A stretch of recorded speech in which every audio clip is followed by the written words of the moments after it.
All right, guys. This is a really easy one. I'm going to show you how to remove a bank account from your PayPal account or from your PayPal app. So obviously, to start this process, we have to have the PayPal app open. And from here, we would just go into the accounts section.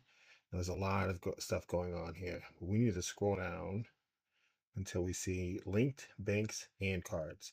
So I just did a video adding this account, and I still need to confirm the bank account.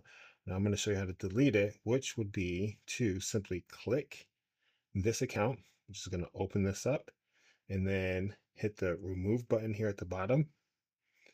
And then it's going to verify that you want to remove it. So I'm just going to click remove. And at the very top, you can see the success. I have removed JP Morgan Chase, my bank account. So let's refresh this screen. And yep, that account was removed.